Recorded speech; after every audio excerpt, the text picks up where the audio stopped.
بسم اللہ الرحمن الرحیم۔ السلام علیکم ورحمۃ اللہ وبرکاتہ۔ زبان کی 20 آفتوں کا بیان۔ حضرت امام غزالی رحمۃ اللہ علیہ نے زبان کے 20 بیماریاں تحریر فرمائی ہے۔ نمبر 1، بے فائدہ کلام کرنا، ضرورت سے زائد کلام کرنا۔ نمبر 3، نافرمان لوگوں کے اور ظالموں کے بیہودہ قصوں کو بیان کرنا۔ نمبر 4، بحث مباحثہ کرنا۔ نمبر 5، لڑائی جھگڑا کرنا۔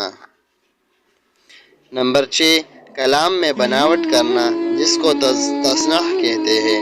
نمبر 7، گالیاں بکنا۔ نمبر 8، بدزبانی کرنا اور بڑوں کے ساتھ بدتمیزی کی کلمات نکالنا۔ لعنت کرنا، یہ عادت عورتوں میں بہت زیادہ ہے۔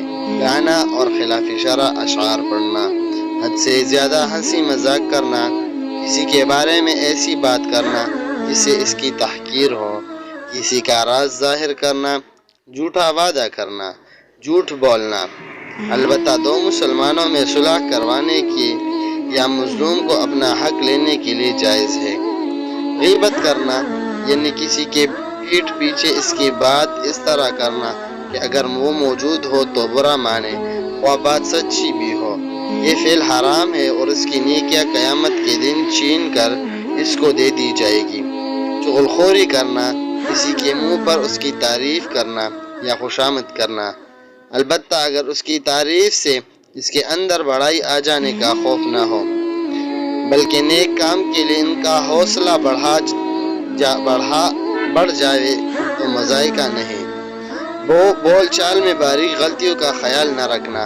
مثلا اکثر لوگ کہہ دیا کرتے ہیں کہ آپ کے منہ سے جو دعا نکل جائے گی وہ ضرور قبول ہو جائے گی، یا اوپر خدا اور نیچے آپ ہمارا سہارا ہے۔ یہ سب باتیں شرک ہے۔ عوام کا علماء سے ایسے سوالات کرنا جو ان کی اپنی ضرورت سے متعلق نہ ہو، یعنی فضول بے ضرر سوالات سے ان کا وقت ضائع کرنا۔